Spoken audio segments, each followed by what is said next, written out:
I'd like you to take a moment and imagine yourself living in a room about the size of your closet.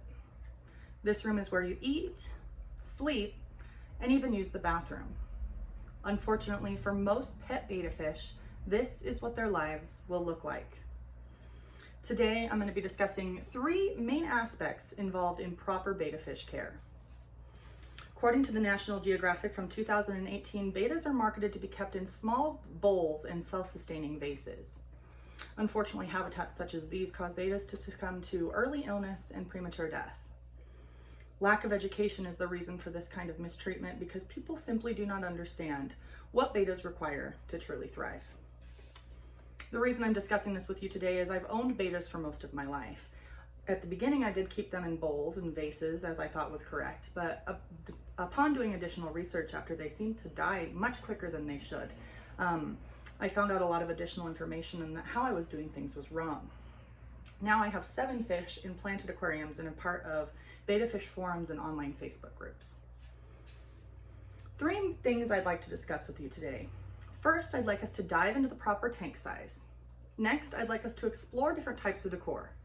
And finally, I'd like us to soak up some information about water quality. Now that you know what and why we're going to talk about betta fish, let's go ahead and get started. The first thing we're going to discuss today is tank size. According to an article by Brian, the author of the Betta Fish Care Guide website in 2020, bettas do need room to swim. He cites their natural environment being rice paddies and river basins that are heavily vegetated with a lot of area for them to explore. Unfortunately, without this kind of stimulating environment, bettas are actually known to self-mutilate. So they'll actually reach back and bite the long flowing fins, causing injury and actually typically causing infection. According to Jack Dempsey, a writer for the Tropical Fish Care Guide website with 20 years of fish keeping experience, 2.5 gallons is the absolute minimum size for a betta. He actually recommends going larger if possible and states that he does not keep bettas in anything less than 5 gallons. Now that you know what size tank is appropriate, let's go ahead and move on to exploring decor. The first type of decor you're going to encounter is artificial decor.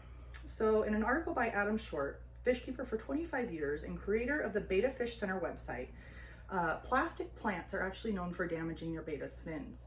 So the bettas have the long flowing, very sensitive tissues of their fins. The way they like to interact with plants is by laying on them, brushing up against them, exploring tight spaces. And when doing this with these sharp protrusions from the plastic plants, they'll actually get caught and cause damage to the fish's fins. He recommends that soak plants are actually a better option if you're going to go with as an alternative if you're going to go with artificial plants, as they react more like real plants in the water, becoming softer and more malleable when they're submerged. As far as hardscape, when I talk about hardscape, I mean things like this. So you'll find things like this in your local pet store, in the fish department, in all kinds of forms. Ruins, caves, anything that you can imagine. Now, where these are typically okay for a lot of fish, if you feel inside a lot of these holes and crevices, you can feel sharp points that if the betta were to brush those fins up against, you could definitely see snagging. And so he recommends steering away from something like that. Additionally, when something artificial has been submerged for a period of time, even though it's made for fish tanks, the paint actually begins to chip and peel on these, and then they can leach hazardous toxins into your water. The next option you're going to have is to go with live plants and natural decor. According to Thomas Reek, a freelance writer with 50 years of fish keeping experience, plants have a benefit to your tank. So plants naturally consume a byproduct of fish waste called nitrates. So just by having plants in the water, you're providing a healthier water quality for your fish. It also provides that natural environment. Like I said, bettas like to have a very vegetated, kind of full environment that they can really explore, and so the natural plants really allow for that to take place. A natural alternative to something like the sunken ship that I showed you would be driftwood. I've got driftwood in all 7 of my tanks, and it's really good for bettas for multiple reasons. In an article by Antonio, a betta enthusiast and creator of the Betta Fish Care Guide website, driftwood actually leaches tannins into the water. Tannins have an antibacterial, antibacterial properties to them, which actually, if the betta becomes ill or injured, can aid in the healing process. It again provides something for your fish to interact with in his tank, providing additional stimulation. Now that you know about decor, let's move on to the most important aspect of maintaining a healthy fish, and that's water quality. The first aspect of water quality we'll talk about is filtration. In another article by Antonio in 2020, toxins from fish waste, decaying plant matter, and even uneaten food are what build up to cause a hazardous environment for your fish in the tank.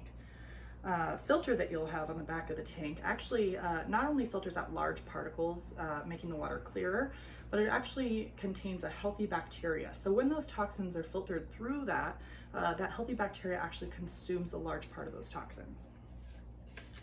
Another thing filtration provides is movement. So stagnant water contains a lot of carbon dioxide, which is negative for your fish. And it also provides oxygen in the water, making it easier for them to breathe without resurfacing for air. According to Keith Seifarth, the creator of the Fish Tank Guide website in 2007, toxins do build up despite having a filter. So you are going to have to do water changes. So he recommends doing testing to know when to do these. So you can purchase a test kit, or you can take some water into one of your local pet stores and they'll typically test them for free.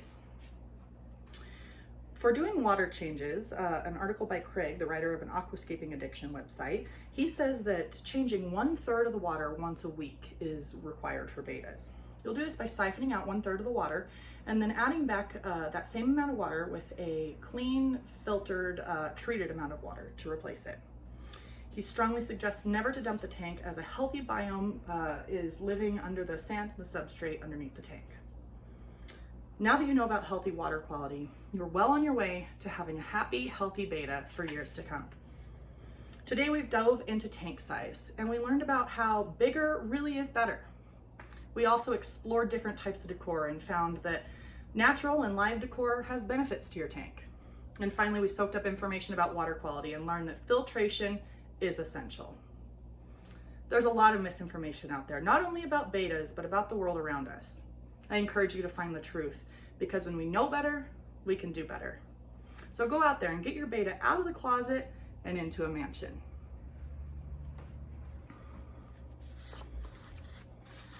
Cards, lots of note cards with stuff.